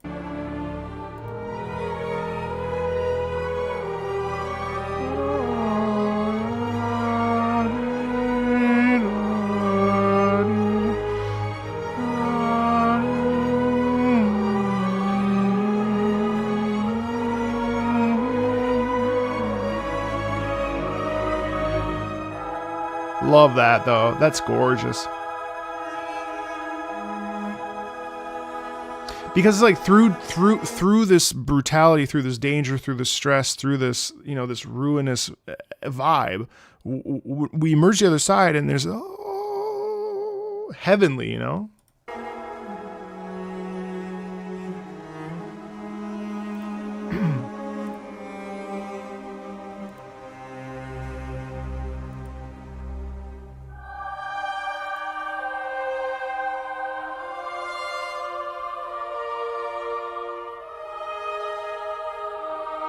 And that's gorgeous too, because we get this beautiful subdivision in the stream. While the chorus sustains over top. It's excellent. Let's listen back.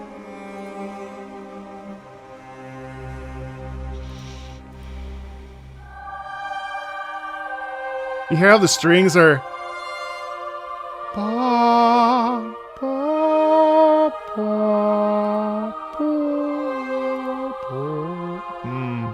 That's pretty.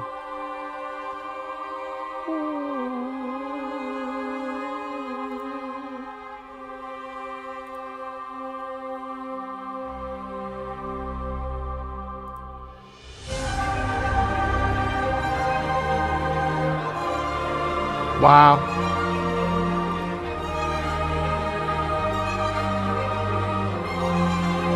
Hola, hola.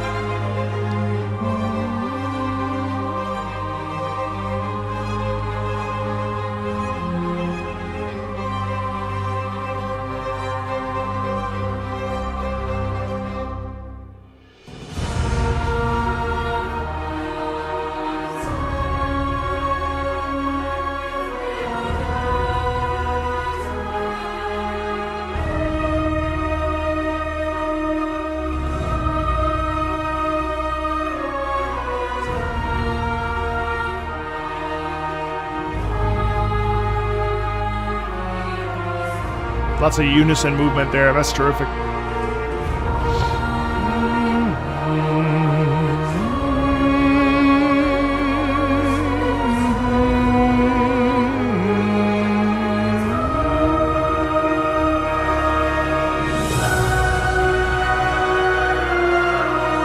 It's all,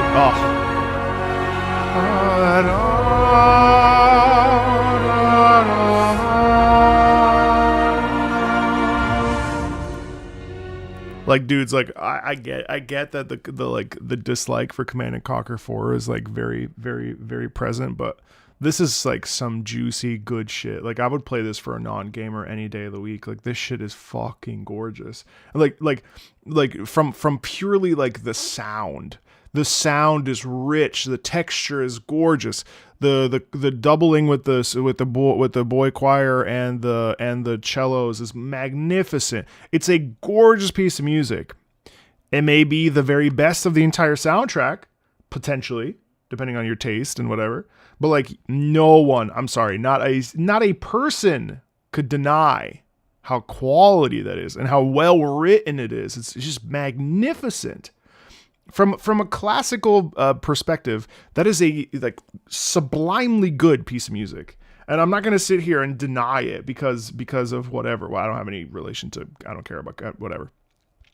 Right? Like I have no frame of reference, but like other than Red Alert 3, which is fine. Like good music. Like this is to me in my ear from the years of experience I have. Like this is primo stuff. Like this is so good to listen to.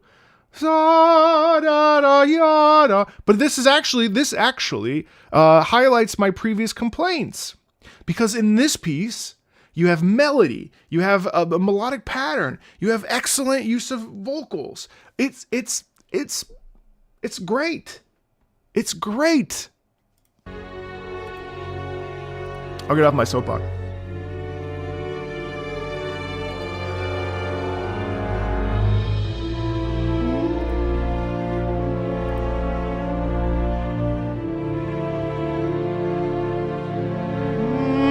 And that's tension. You know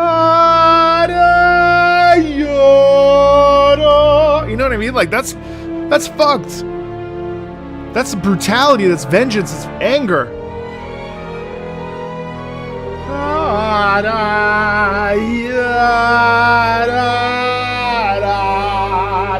You know what I mean? Like, Jesus, come on, that's good.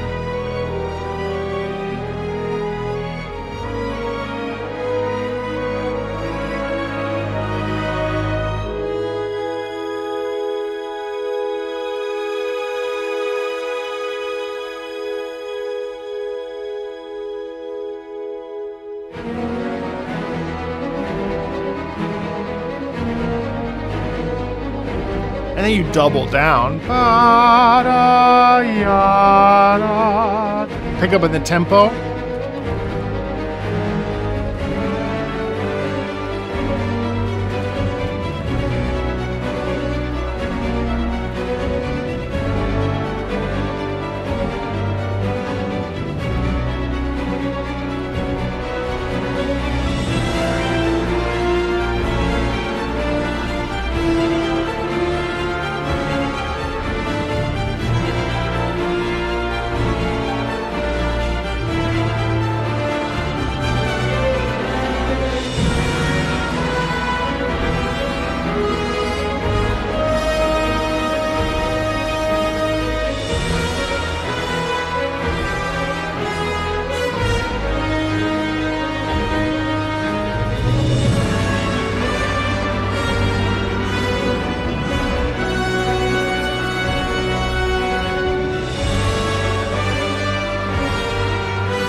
Oh, what an abrupt...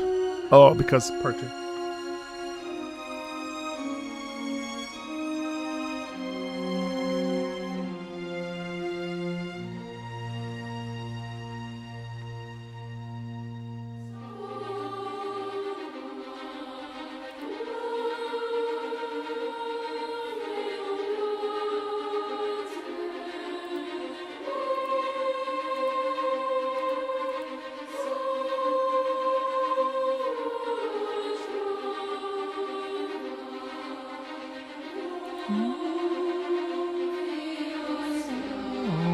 Love the Lord. Song.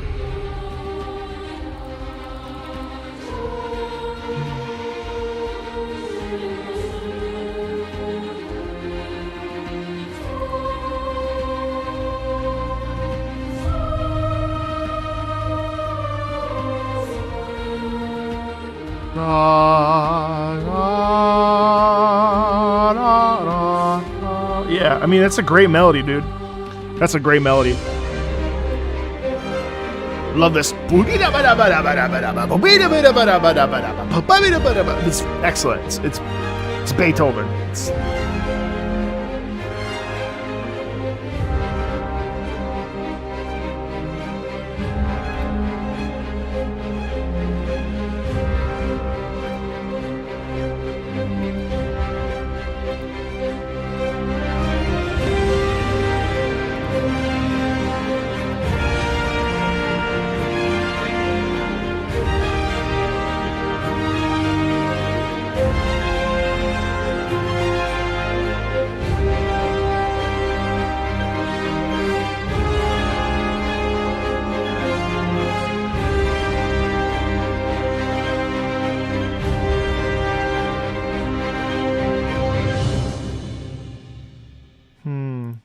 Oh, a little bit of a flat ending. A little bit of a flat ending there, which was a little bit of a bummer. But I would have liked a more pronounced ending because it was such a complete piece. And yeah, I mean, that's Command & Conquer 4 from top to bottom, OST-wise. All told, like, I thought it was good. I thought it was good. I would give this a solid...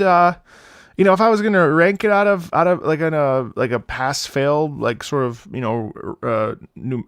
alphabetical rank, I would put this at like a B-. I mean, I think there's a lot to like about it. I think that there are some real quality pieces. The end really, I mean, like honestly, the end, the Prophet's Ascension is a 10 out of 10 piece in my book. It certainly elevates the rest of the soundtrack, but there's some really nice vocal stuff in here that really takes us places. And that prayer, I keep thinking about it. And really the first two tracks as well were really excellently composed. I think there is some disjointedness as we proceed through the middle. Apparently I was reading through some of your comments. There were multiple composers for this. So it wasn't just Jason Graves, but I think the first half is Jason Graves and the middle half is somebody else. So there is some disjointedness in this for sure. And I think more than anything, it's an excellent exercise in listening to and considering pieces of music from games that we don't really like. And I think that was a very reasonable thing to do. And we should continue, not to preach at you, but we should continue to push ourselves to consider what it's like to listen to music that isn't necessarily from games that we like. I think that's okay.